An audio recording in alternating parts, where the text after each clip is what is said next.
Hello friends, welcome to my channel truth of share market. So discuss कर लेते हैं about stocks for 25 July 2023।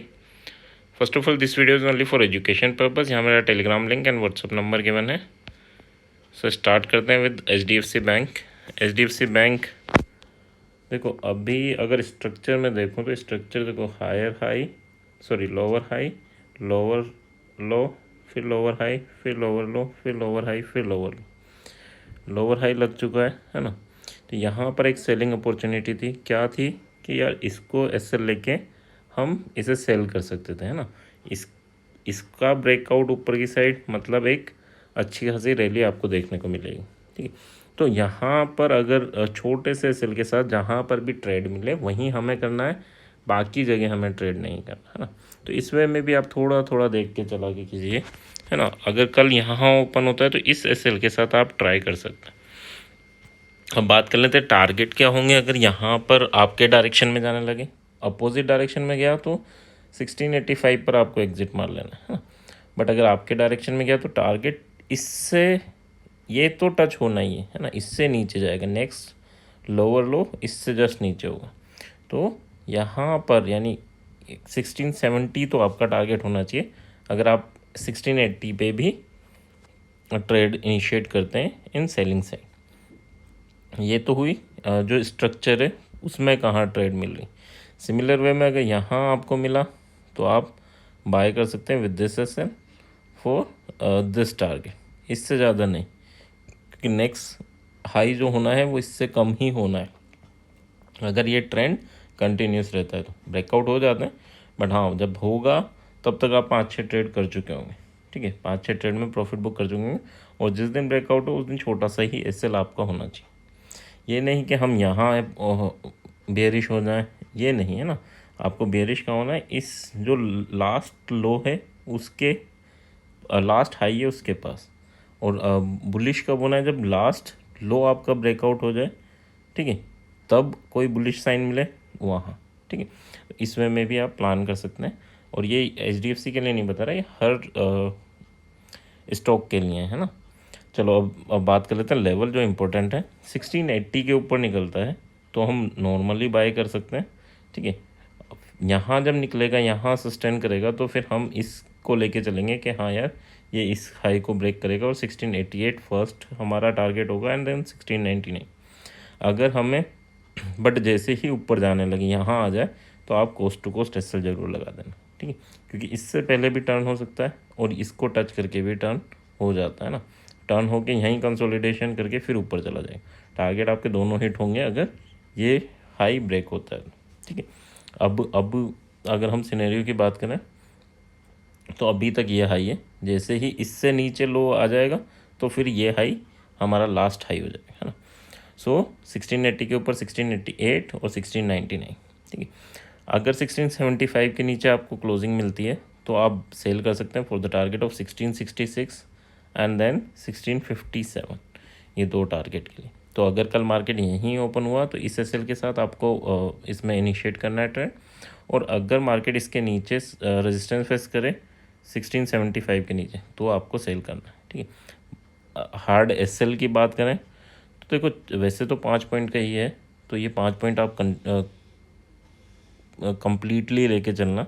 यानी अगर buying की बात करूँ, जब 1680 पे बाय कर रहा हूँ तो 1675 ये मेरा एसएल रहेगा, और अगर मैं 1675 पे जब सेल कर रहा हूँ तो 1680 आपका ये एसएल रहेगा। That is about hard SL. Soft SL क्या होता है, जो नए हैं उनको बता देता हूँ कि अगर मान लो कोई कैंडल यहाँ ऊपर ब्रेकआउट करी, चाहे फर्स्ट कैंडल हो सेकंड कैंडल हो, हमें उससे लेना देना। और मानो कि 1678 के अराउंड ओपन हुआ और ऊपर जाने लगा तो 1680 पर हम ट्रेड इनिशिएट करेंगे विथ 78 एसएल। ठीक है, अगर ये एसएल 1-2 पॉइंट का है, जो हमारा रिवॉर्ड है उसके कंपेयर में अगर 1:3 आ रहा है, 1:4 आ रहा है तो हम इनिशिएट कर देंगे। 1:1 आ रहा है तो हम इनिशिएट नहीं करेंगे, यानी 10 पॉइंट का एसएल 10 पॉइंट का टारगेट तो नहीं इनिशिएट करेंगे। बट हाँ, सॉफ्ट एसएल अगर 1-2 पॉइंट के इस टाइप के बने तो हम ट्रेड इनिशिएट कर सकते हैं। सिमिलर वे में अगर मार्केट ओपन हुआ 75 पे और नीचे का ब्रेकडाउन दिया तो हम 75 पे बेच देंगे। अगर 76 पे ओपन हुआ 75 पे बेच देंगे, और ये हमारा एसएल होगा सॉफ्ट एसएल। बस ये ज़रूर है कि हाँ ऊपर जाए, इसको क्रॉस करते हमें निकल जाना, हमें फिर ये नहीं सोचना वापस आएगा नहीं आएगा। हम 1 पॉइंट का एसएल देने को तैयार है, क्योंकि जब हमें टारगेट मिलेंगे तो 10 पॉइंट के मिलेंगे, तो एक बार 1 पॉइंट का एसएल देने में कोई दिक्कत नहीं है ना। So that's for HDFC bank. Trend negative है जब तक ये लास्ट हाई ब्रेकआउट नहीं कर देता।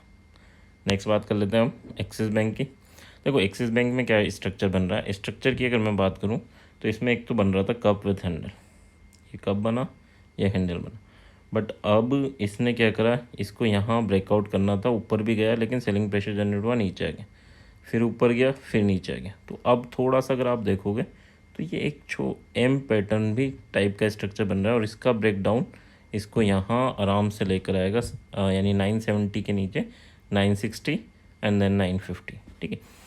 बट अगर यहाँ से बाउंस किया तो ये डबल टॉप पैटर्न का ब्रेकआउट होगा, और ये 989 यानी 980 के ऊपर 989 और 1000, ठीक है, ये टारगेट अपवर्ड डायरेक्शन मिलेंगे। इसका रिजल्ट भी आना है 1-2 दिन में, तो उस पर भी नज़र बना के रखना, ठीक है। सो पैटर्न क्या बन रहा है, लॉन्ग अगर सिनेरियो में देखें तो कप विद हैंडल, और अगर शॉर्ट में देखें तो डबल टॉप तो बन चुका, अब एम पैटर्न का क्या है, नेकलाइन अगर टूट जाएगी तो बेरिशनेस काफ़ी अच्छी देखने को मिलेगी। So that's for axis bank. Level important, 80 के ऊपर बाय, लेवल मैंने बता दिए हैं आई होप। अब एसएल की बात कर लेते हैं। एसएल क्या होगा, तो एसएल आपका इसमें इतना बड़ा नहीं लेना हम एसएल। इसमें अगर मैं एसएल की बात करूं तो 975 सॉरी ओके 975 आपका सेलिंग के लिए एसएल रहेगा, और 974 आपका बाइंग के लिए एसएल रहेगा, ठीक है। So that's your hard SL. Soft SL जो लास्ट स्लाइड में मैंने बताया वो आई होप आप सबको क्लियर हो। नेक्स्ट बात कर लेते हैं हम रिलायंस की। रिलायंस ने क्या किया, रिलायंस में काफ़ी बेरिशनेस देखने को मिली, ठीक है। अगर मॉर्निंग में ये ऊपर गया, फिर नीचे आया, फिर ऊपर गया, वैसे तो गैप डाउन ही ओपन होता काफ़ी, ठीक है, काफ़ी बड़ा गैप डाउन ओपन हुआ था, एंड देन उसके बाद यहाँ आके इसने क्लोजिंग की। देखो इसमें अगर मैं बात करूँ तो एम पैटर्न के रेस्पेक्ट में अगर हम देखें तो इसने अपनी नेकलाइन को ब्रेक कर दिया लास्ट 2 कैंडल में। अब आपको ज़्यादा रेंज नहीं रखनी, आपको ये 2 कैंडल है इनका हाई लो मार्क कर लेना, ठीक है। एक हाई आएगा आपका 2493, इसके ऊपर आप बाय कर सकते हो for the target of 2509 and then 2525, and second आपका आएगा 2484 के नीचे हम सेल कर सकते हैं for the target of 2470 and 2453, ठीक है। एसएल की बात कर लेते हैं। तो एसएल आपका देखो छोटी सी रेंज है, 8 पॉइंट की रेंज है, 8-9 पॉइंट की रेंज है, तो इसमें आप वैसे तो यही रखना कि एसएल आपका बाइंग के लिए ये रहेगा और सेलिंग के लिए आपका ये रहेगा, ठीक है। तो ये आपके एसएल की तरफ भी वर्क करेंगे, बट हाँ इससे भी कम आपको किसी को एसएल रखना है तो हार्ड एसएल तो वैसे यही बनेगा, बट हाँ फिर भी 2487 आपका बाइंग के लिए एसएल रहेगा, और सेलिंग के लिए 2488 ये आपका बाइंग के लिए रहेगा, ठीक है। ये बाइंग के लिए, ये सेलिंग के लिए, ठीक है। So that's your SL. Next बात कर लेते हैं इन्फोसिस के लिए मैंने कल भी आपसे बोला था, ये 1 आवर की कैंडल है, कि इस कैंडल का हाई लो जब तक ब्रेक नहीं हो हमें ट्रेड नहीं करनी। ये चार्ट कल वाला ही है, तो हाई तक टच किया बट उसके बाद वहीं कंसोलिडेशन कर दी, क्योंकि इसमें काफ़ी बड़ा करेक्शन हुआ था रिज़ल्ट के बाद। तो ऐसे स्टॉक्स में क्या होता है कि प्रीमियम ऑप्शंस के प्रीमियम बढ़ जाते हैं ना, ऑप्शन के प्रीमियम बढ़ जाते हैं, और इस टाइम पे हम बाय करते हैं कि हाँ यार 7% गिरा है तो और गिरेगा, तो वो ऑप्शन के प्रीमियम जो बड़े होते हैं वो इस कंसोलिडेशन में काफ़ी डिके हो जाते हैं। अगर आज आप देखेंगे ऑप्शन चेन में तो आपको पता चलेगा कि जो एटीएम है वो भी सीईपी दोनों डिके हो गए होंगे, ठीक है। तो आपको यही ध्यान रखना है कि हाँ यार जब तक इस रेंज में रहता है हमें ट्रेड करनी ही नहीं, हो सकता है ये एक्सपायरी निकाल दे, है ना, तो अवॉइड करना इसमें ट्रेड अनटिल एंड अनलेस ये आपकी जो गिवन रेंज है, ये जो रेंज है ब्रेकआउट नहीं हो। क्या रेंज है, 1350 ऊपर की साइड और 1320 नीचे की साइड। जब तक 20 नीचे ब्रेकडाउन नहीं हो जाए या 50 ऊपर ब्रेकआउट नहीं हो जाए तब तक नहीं करना। अगर 50 ऊपर ब्रेकआउट हुआ तो 60 एंड देन 77 आपके टारगेट होंगे, और 20 नीचे ब्रेकआउट हुआ तो 1306.5 एंड देन 1282। ठीक है, आप चाहो अगर सेफर साइड तो इन दोनों रेंज को लेके चलना, बड़ी रेंज, ये अब टारगेट बड़े रहेंगे है ना, और एसएल आपके छोटे रहेंगे। एसएल क्या रहेगा, अगर यहाँ पर आप एंट्री कर रहे हो तो एसएल आपका ये रहेगा 10 पॉइंट का। ठीक है, बट टारगेट आपका देखोगे तो 17 पॉइंट का रहेगा है ना, तो इसमें मैं आप कर सकता हूँ। ओके, अगर इसमें हार्ड एसएल की बात करें तो हार्ड एसएल जो आपका बनेगा दैट इज बाइंग के लिए 1334 एंड सेलिंग के लिए जो आपका हार्ड एसएल होगा दैट इज़ 1336। ठीक है, 34 and 36, so that's your hard SL. Next बात कर लेते हैं एसबीआईएम की। तो स्टेट बैंक ऑफ इंडिया, इसमें क्या देखने को मिल रहा है कि सुबह अगर हम बात करें 24 की, ठीक है, आपको यहीं कहीं क्लोजिंग दी थी, ऊपर गया, फर्स्ट टारगेट हिट किया and then second target hit किया, अच्छा सा स्ट्रक्चर बनाया और फर्स्ट सेकंड दोनों टारगेट हिट हुए और यहाँ से रिवर्सल साइन दिया और नीचे आ गया। ठीक है, यहाँ अगर हम देखें तो देखो यहाँ बेरिश बनी थी और ये भी आपका बुलिश साइन है। हर बार बताता हूँ कि ये दो कैंडल अगर आपको सपोर्ट पे मिले तो ये काफ़ी अच्छा ट्रेड होता है। ठीक है, तो यहाँ पर बुलिश बना था और उसके बाद टारगेट हिट, यहाँ बेरिश बना उसके बाद टारगेट हिट। ठीक है, तो इसमें क्या है, केवल 15 मिनट की कैंडल देखिए आपने, 15 मिनट में कैंडल में आपको नेक्स्ट 15 मिनट में टारगेट मिल गए, वो कंसोलिडेशन वाला हिसाब रहा ही नहीं है ना। तो इस टाइप की ट्रेड भी आप इनिशिएट करना सीखो। ठीक है, ये बहुत काम आती है। नेक्स्ट बात कर, अच्छा इसमें लेवल क्या इम्पोर्टेंट है, तो लेवल अगर हम बात करें 619, अगर ये ब्रेकआउट होता है तो 622 एंड देन 626, ये टारगेट रहेंगे आपके अपवर्ड डायरेक्शन में। 616 के नीचे सेल कर सकते हो for the target of 613 and then 609, ये दो टारगेट डाउनवर्ड डायरेक्शन में रहेंगे। एसएल की बात करूँ सेलिंग में तो 619 का आपका एसएल रहेगा सेलिंग के लिए, और बाइंग के लिए अगर हम देखें तो बाइंग के लिए आपका जो एसएल बनेगा दैट इज 617। ठीक है, 2 पॉइंट का यहाँ एसएल रहेगा, 3 पॉइंट का यहाँ एसएल रहेगा। ठीक है, so that's your hard SL. Soft SL first HDFC पे मैंने एक्सप्लेन किया, उसमें देख लेना अगर किसी ने बीच में ज्वाइन किया है तो। ठीक है, ओके, सो नेक्स्ट अगर हम बात कर लेते हैं, so that is our Tata motor. Tata motor काफ़ी अच्छा कंसोलिडेशन कर रहा है, 1 आवर की कैंडल है। ठीक है, अगर बात करें कल यहाँ क्लोज हुआ था, ऊपर ओपन हुआ, ये आपका एसएल बनता है इस टाइम पे अगर ओपन गैप अप हुआ तो है ना, और उसके बाद क्या है ऊपर की जर्नी स्टार्ट करी और देखो काफ़ी अच्छा इसने टारगेट दिया है ना। तो अब नेक्स्ट क्या रहेगा, नेक्स्ट अगर हम बात करें तो ये इस रेंज को हम लेके चलेंगे 631 और 629 एंड 631। ठीक है, ये रेंज लेके चलेंगे। 31 के ऊपर मिलता है बाय करेंगे विद दिस एसएल।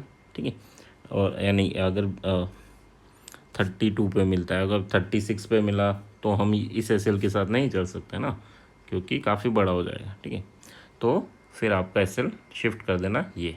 ठीक है, अगर 34 पे मिला तो। ठीक है, 32 31 1 पॉइंट ऊपर नीचे मिला तो ये एसएल रहेगा। ठीक है, और अगर इसके नीचे मिला या नीचे ब्रेकडाउन दिया तो आपका ये एसएल रहेगा। ठीक है, टारगेट क्या रहेंगे 31 के ऊपर 35 एंड 39, ये दो टारगेट आपके अपवर्ड डायरेक्शन में रहेंगे। 29 के नीचे अगर जाता है तो 25.5 एंड देन 21। ठीक है, ये दो टारगेट डाउनवर्ड में आपके सेलिंग साइड रहेंगे। एसएल की बात कर लेते हैं तो एसएल तो यही रहेंगे, मैंने बता ही दिया 29 and 31, that is your hard SL. Soft SL आप जो भी कैंडल ब्रेकआउट दे ब्रेकडाउन दे उसे कंसिडर कर सकते हो। नेक्स्ट बात कर लेते हैं, सो दैट इज़ अडानी।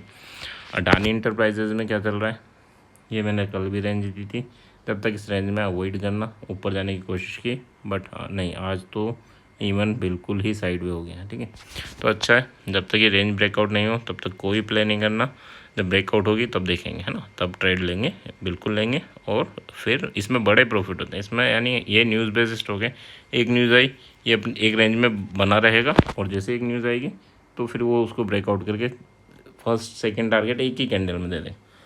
तो ठीक है, इसको थोड़ा सा लेके चलना। अगर कोई कैंडल ऊपर जाती, जैसे अगर इस दिन की बात करें ऊपर गई वापस नीचे आ गई, तो यहीं निकल जाना है हमें, जहाँ एंट्री करी ऊपर जा रही है, ठीक है, और जैसे ऊपर थोड़ा सा गया 5-10 पॉइंट गया, हम कोस्ट टू कोस्ट आगे बैठ गए, ठीक है। स्पेशली अडानी में क्या है, न्यूज़ बेस्ड स्टॉक है, ब्रेकआउट फेक ब्रेकआउट भी बड़े जल्दी दिख जाएंगे ना। तो अगर आपको कोस्ट टू कोस्ट भी निकाल दे तो अच्छी बात है, और प्लस अच्छे प्रॉफिट में निकाल दे वो भी अच्छी बात है। लॉस मत लेना है ना, लॉस मत लेना। अगर लेना भी है तो 1-2 पॉइंट का लोगे, अच्छी बात है, बट बड़े लॉस मत लेना, हो जाते हैं इसमें, है ना। तो ये नहीं कि लेके बैठे रहे। ब्रेकआउट हुआ, एंट्री करी, अगर मार्केट ऊपर जाए तो एक ही कैंडल में दोनों टारगेट दे देगा, और नहीं जाना होगा तो वापस आ जाएगा। तो आपको कोस्ट टू कोस्ट निकल जाना है, मैक्सिमम 15 मिनट, इससे ज़्यादा नहीं, ठीक है। ओके, सो यानी 15 मिनट का, जब मान लो यहीं रुक गया, इसके ऊपर यहीं रुक गया, तो 15 मिनट या छोटा सा एसएल जो कैंडल ब्रेकआउट दे रही है उससे छोटा सा एसएल लग रहा है, तो ठीक है। सो आई होप ये चीज़ें क्लियर होंगी। अगर क्लियर हैं तो please like, share, subscribe and comment, and thank you.